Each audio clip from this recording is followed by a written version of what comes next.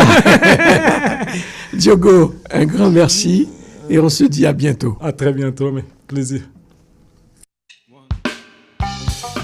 Artistes, musiciens et musiciennes, les productions Nuit d'Afrique invitent tous les artistes de musique